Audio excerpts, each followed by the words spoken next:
प्रसिद्ध मरवाड़ी वो स्वयं था। आंख दूसरे को देखती है,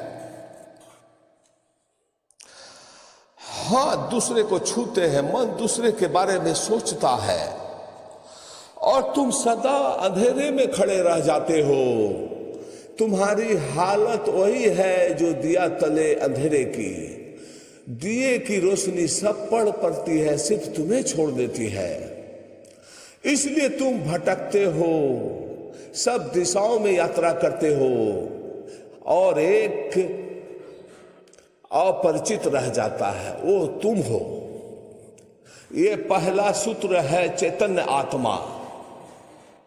इस सूत्र को गहरे बीज की तरह हृदय में उतर जाने दो।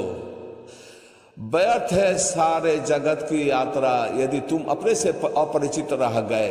स्वयं को ना जान पाए और सबको जान लिया तो सारा ज्ञान इकट्ठों का जोड़ भी बेकार सिद्ध होगा। अगर अपने को ना देख पाया और सारा जगत को देख डाला, चांद तारे छान डाले, फिर भी तुम अंधे ही रहोगे। ज्ञान तो उसी को मिलती है जो स्वयं को देख लेता है। ज्ञान तो उसी को मिलता है जो स्वयं से परिचित हो जाता है। जो चैतन्य के स्व प्रकाश में नहा लेता है वही न पवित्र है, और कोई तीर्थ नहीं है। चैतन्य तीर्थ है। चैतन्य तुम्हारा स्वभाव है।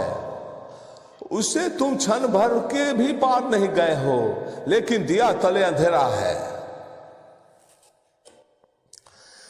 तुम उससे दूर जा भी नहीं सकते, चाहो तो भी, लेकिन भ्रम पैदा हो सकता है कि तुम बहुत दूर चले गए हो। तुम तब सपना देख सकते हो संसार में, लेकिन सपना सत्य नहीं हो सकता। सत्य तो सिर्फ एक बात है, वो तुम्हारा चैतन्य, तुम्हारा स्वभाव। चैतन्य आत्मा है। पहली तो बात, मेरा सिवाय चेतन का कोई भी नहीं है। ये भाव तुम में सघन हो जाए तो संन्यास का जन्म होगा, क्योंकि मेरे अतिरिक्त भी कोई हो सकता है। ये ही भाव संसार है। इसलिए पहले सूत्र में बड़ी क्रांति है, बड़ी चिंगारी। वो है कि तुम जान लो कि तुम ही बस तुम्हारे हो और बाकी कोई तुम्हारा नहीं है। इससे बड़ा विषाद मन को पकड़ेगा, क्योंकि तुमने दूसरों के साथ बड़े संबंध बना रखे हैं, बड़े सपने संजो रखे हैं। दूसरों के साथ तुम्हारी बड़ी आशाएं जुड़ी है। माँ देख रही है बेटा बड़ा होगा, बड़ी आशाएं जगी है। बाप देख रहा है बेटा बड़ा होगा, तो बड़ी आशाएं जगी है। इन सारी आशाओं में तुम अपने को खो रहे हो।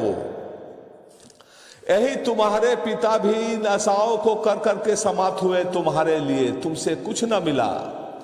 यही आशाएं तुम समाप्त हो जाओगे, तुम्हारे बेटे से तुम्हें कुछ ना मिलेगा।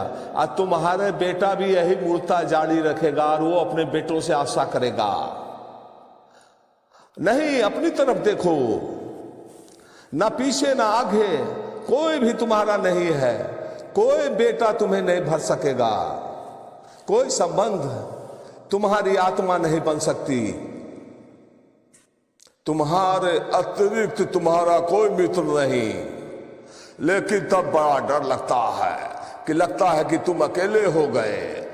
आदमी इतना भयभीत है तो कहीं सुनसान में गुजरता है, अकेले में तो जोर से गुनगुनाने लगता है और अपने ही आवाज को सुन के भ्रम में रहता है कि मैं अकेला नहीं हूं। सुनसान में तुम अपने ही आवाज सुन रहे हो उस एकांत में। बाप बेटे में अपने सपने रचा रहा है, लेकिन बेटे की कोई सहमति नहीं है। बाप अकेले ही सीटी बजा रहा है। इससे तो वो कल दुखी होगा, क्योंकि उसने जो सपने रचाए वो सोचता है कि बेटा भी मेरी ही तरह वो सपने देख रहा है। तुम्हारे बाप ने अपने सपने देखे, बेटे ने अपने सपने देखे, ये कहीं नहीं मिलता है। हर बाप दुखी मरता है। क्या कारण होगा कि वो जो सपने बांधता है वो सभी सपने उसके बिखर जाते हैं।